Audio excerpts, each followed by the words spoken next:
Hey YouTube, today I'm going to take you on a tour of Africa. No, I'm not. But I am going to show you all my African cichlids, so stay tuned and we'll get started.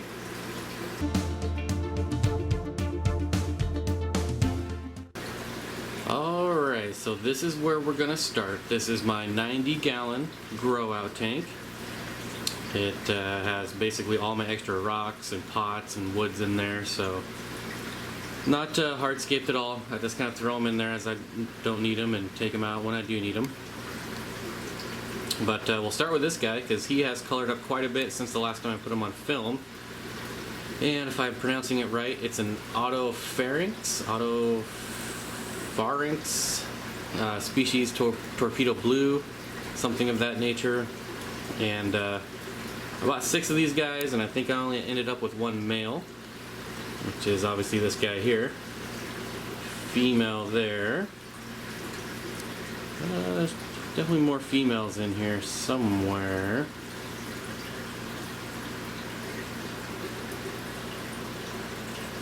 Oh, a couple of them there. But yeah, that seems to be the only male, and he's starting to get his yellow and his blue, which is really nice. And what else? This is a Haplochromis female. Ruti, something like that. I'm terrible at these names, so I'll put all the names in the description. And then this is a Pundamilia species from Ruti Island. The lone male. I used to have an entire group of these guys, breeding adults, but I did rehome them all. Except for a fry that I found when I was cleaning out the tank, and there he is. Obviously we got some blue dolphins here, which are these guys. Not sure how many are in there, maybe 5 or 6. I can see at least 4 right there, 5, maybe 6. I normally buy them in groups of 6, so there should be 6. Hopefully. And these are the Copa borlai, redfin. Is that right? I don't know. I probably should have looked at this before I started shooting the video. But they're starting to color up pretty nicely. The females are going to be these bronze orange fin ladies right here, which I think look pretty good for females. Obviously a male in the back. The one in the middle might be a male too. This is definitely a female. Definitely a couple males there. There's a random Cyprichromis female back behind all those water spots. Don't know what type she is, so she can't go in with my other sips, unfortunately. She's going to be forever alone. These Cyprichromis are ones that I've bred, actually. And I'm raising up another colony of them. I really like the Cyprichromis, all of them, really. They're pretty good temperament, and I've never had a problem with them. Even when they breed, they're not really that aggressive towards other peacocks, haps, or, ngunas even. They get fairly large. I mean, these guys are going to get at least another 2 inches. So pretty large cichlid that's not very aggressive, in my opinion.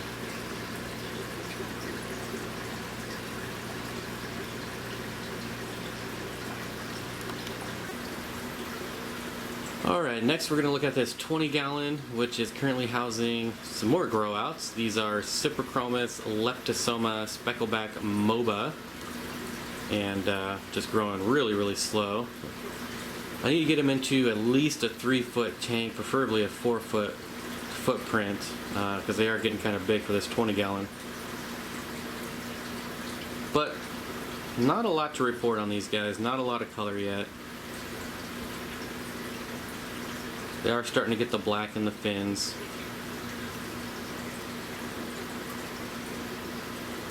This is probably one of the most colorful ones so far. See, there's a little bit of barring on his body, so it's coming in. They're just growing really slow.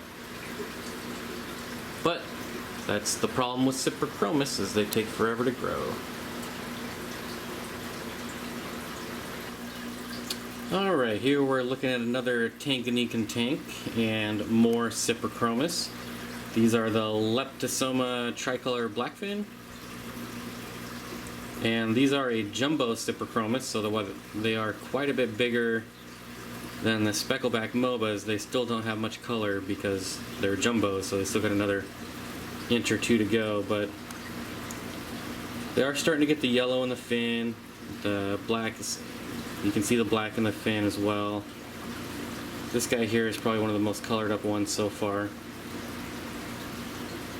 No breeding out of any of them yet. They're, like I said, they're still pretty small for their adult size. And we're also going to find, obviously, a bristlenose pleco there. This tank has my original group of paracyprichromis blue neon. There's kind of a distorted female there. I call her Toucan Sam because of her beak. But another female there. I guess the males are hiding. Ooh, there's actually a fry back here. Kind of sneaking around. That is definitely a blue neon fry. I can already tell you that. The parasit blue neon. Well, I don't know where the males are. There's a couple of big males in here too.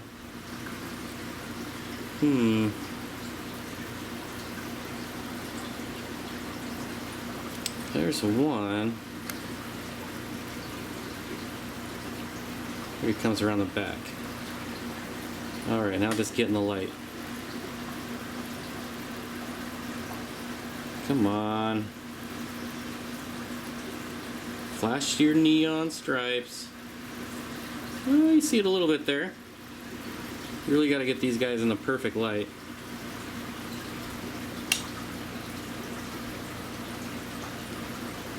Oh, another fry creeping around on that piece of wood there. I don't know if you guys caught that or not. There he goes around the back. So that's pretty neat. I thought that that was kind of a failed experiment putting the blue neons in here with these jumbos.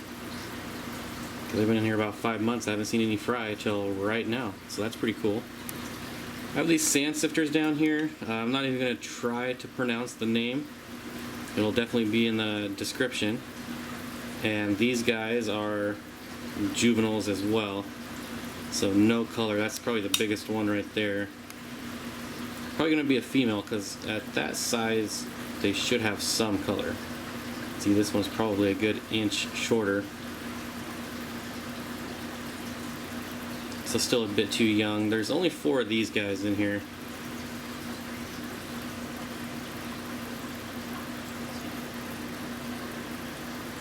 And this is just a 55-gallon, bunch of random pots, sponge filtration. Most all of these are going to be sponge filtration. So lighting, I generally only use this light here. It's got the 3-watt bulbs in there, kind of like the spotlight effect. Makes the blue neons look good. And then I just added another light on here to light up this side. This side is usually not very well lit, which is probably why the fry are surviving. And I don't know if you can see, but the back side is my guppy tank, the breeding fish for profit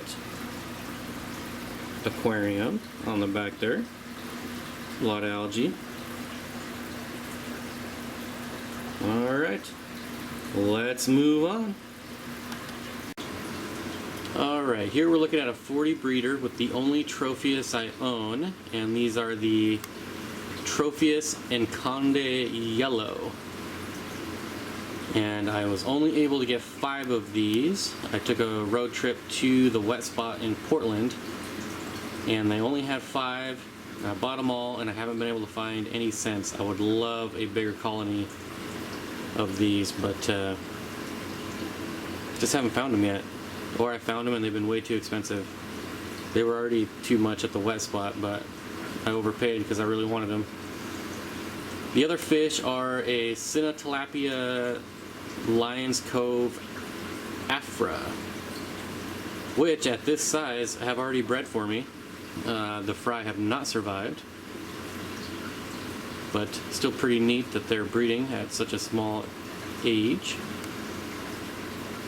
They're, I would call them a dwarf Mbuna species, but I don't know if anyone else would, because this guy over here is pretty well colored up. And I would say he's maybe 3 inches at most, and they're already breeding. He'll probably get another inch. But I think he looks pretty dang good for that small of a fish. Maybe 2.5 inches, I don't know. Tropheus are doing well, growing really, really slow.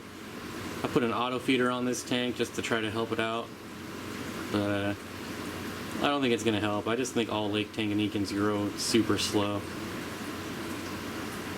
Need to clean the algae off the front. There is a bristlenose pleco in there, but it's just a fry, so he can't keep up, or she. Feed them kind of a high spirulina, algae-ish type diet. They love, oh, what is it? The rapashi, the algae one. Oh man, I'm drawing a blank. Soylent green, there you go, Rapashi Soylent green. That is one of their favorite foods.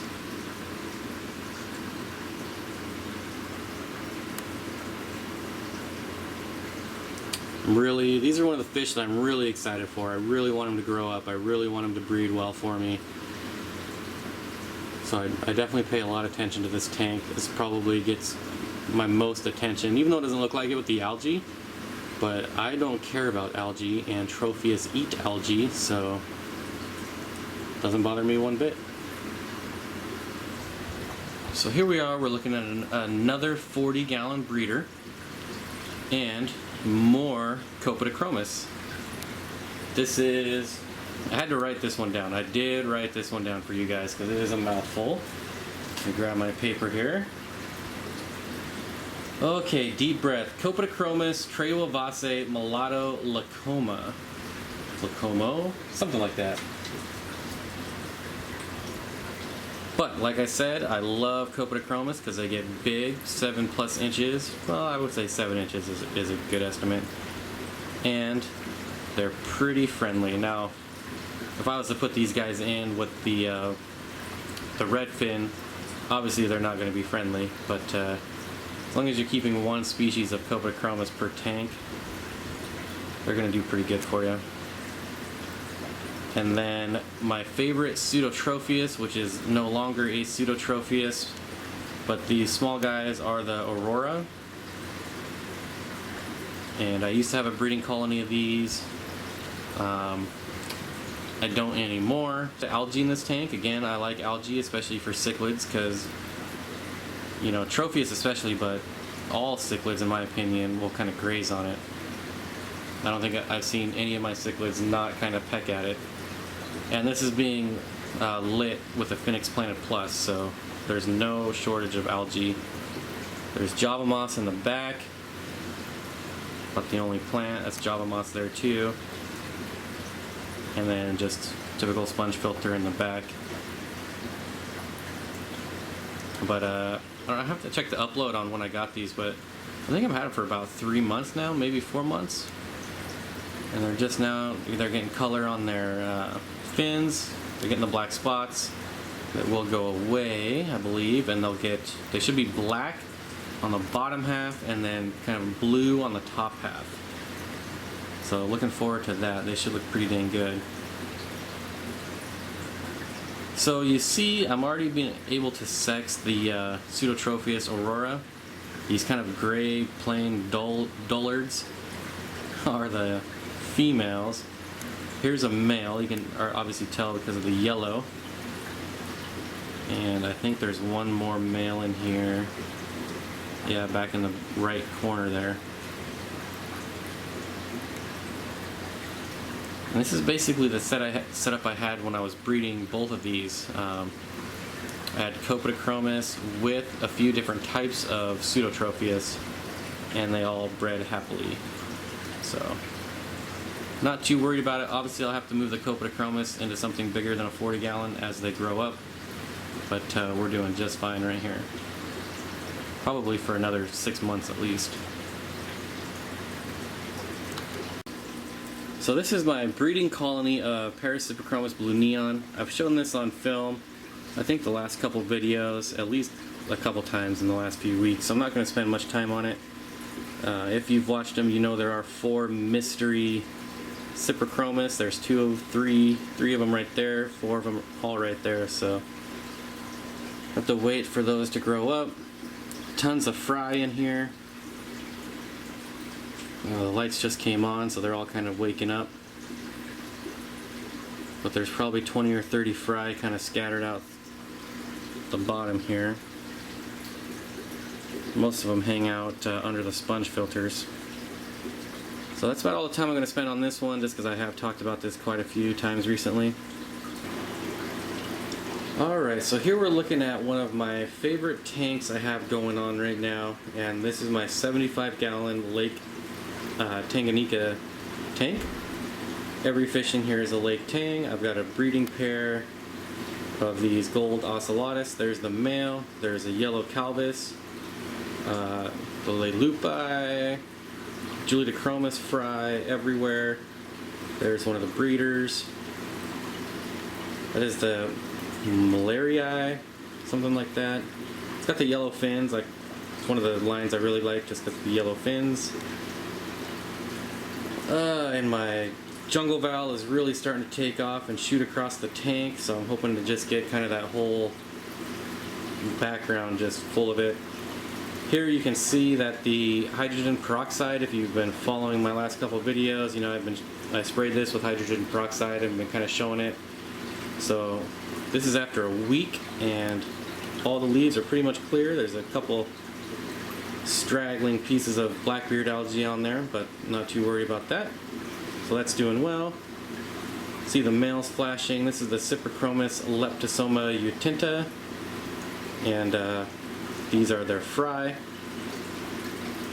I don't raise the fry in here. I do pull out the female when she's holding and then raise them up to about 1.5 inches and put them back in here. So I always get really small spawns with these guys though, like maybe 3 if I'm lucky, so it's going to be a long process. Bristlenose pleco on the right. This is just one of those tanks that I can just sit back and watch for a very long time, especially when the males, so there's 2 male Cyprichromis, and when they start flashing and sparring, like some of you might have saw in my last video, maybe 2 videos ago, it's just really fun to watch when they get going. Pretty sure I didn't miss anything here. Alright, here we're looking at another 75-gallon. This is a mix of all lakes African cichlid tank. There's a Haplochromis there, ruby green. This is the rusty, I'm not even going to try to pronounce the first part, but that is the rusty Pseudotropheus. No, it's not even a Pseudotropheus, I lied. Starts with an I. It'll be in the description. These guys here are some of my favorite fish in the fish room, and I will attempt to butcher this name, and it's Neolamprologus. I'm sure I just absolutely butchered that, but they get close to 1 foot, and so these will definitely be going in a bigger tank. And I got these 2 for free from a local breeder, and it looks like I got lucky, and I'm going to get a male and a female. And then this is the Placidochromis Star starting to get his spots. There's another male, probably down here. There he is. This guy, I don't know what his deal is. This is his spot. For about 2 months, that's his spot. He does get up and swim around, he gets up and eats, and then he just kind of swims in circles and then just lays here. So I don't know what his deal is, but it's been going on for a long enough time that I don't think I need to be worried about it. There are some goldhead compressiceps in here, but the males never come out. There's a female Ruti cichlid holding, and they spit their fry in here all the time, but I don't save them. This is the Neolamprologus tretocephalus. I don't think that's right, that's how I pronounced it, but that's what it is. And this fish here, everything you read on the internet says they are just the angriest little buggers known to man, and you can't keep them with anything. But I have had no signs of aggression. But they also have shown no signs of breeding, so they haven't paired off. There's 6 of them in here, 2 of them back there. There's one just really big one somewhere. Of course, I say that now. Hopefully he'll come out. There's at least 6 of the Synodontis Petricola. And I might have to drop some food in here for you guys to see the Synodontis brichardi. Yeah, give me a second, I'm going to drop some food in. Alright, let's see if one of them will come out. I just threw in some new life spectrum. Oh, there he was. And I was looking the other way. There's one. There's 2. These guys are about 6 inches, and I wish I could get them like next to these adult. Here we go. So those Petricola are adults, and look how big the brichardi. Those things are just getting massive. They've grown a good 2 inches since I've had them. But I think they're just awesome. Usually the only time I ever see them is when I feed them, which I'm perfectly alright with. There's that big massive male I was talking about. Alright, here we are, my colony of Neolamprologus multifasciatus. And there has been just a ton of buzz on the internet about these guys, especially since Joey made a video of a similar fish, the Similus, which is another shell dweller, and Rachel did a video on these guys. So there's definitely a lot of interest going around. I've sold quite a few of them, so thank you, Joey and Rachel. But only locally, not shipping yet, so relax. But these are a colony breeder. As you can see, there's just fry everywhere in here. Now, it is dark. I had to turn off all the lights in my room to film this tank because it's right in the middle. And there's pretty much no good way to shoot this tank without a ton of glare. So it is a little dark, but you guys get the idea. One sponge filter in the corner. This is the 50-gallon Zoomed breeder lowboy. It's 4 feet long, 2 feet wide, and 10 inches from bottom to top. These guys get a pretty varied diet. I'll use New Life Spectrum small fish formula. They get a lot of rapashi, flake food. Again, New Life Spectrum flake food, Tetra color flakes. And then sometimes I'll throw in the Aquarium Co-op Fry squirt bottle food. But generally this one I leave to the rapashi. I actually think it looks pretty neat with all the lights in the room being off and how it kind of gets dark in the back. It's very ominous. But this is a super easy fish to care for. It's pretty much a set it and forget it, and they will breed. They're always doing their own aquascaping. So you can see I don't have enough sand in here, but all of this they dig up and move around. So if you're stacking rocks for these guys, you have to be real careful because they will dig underneath them. and they'll fall over. So just something to be mindful of.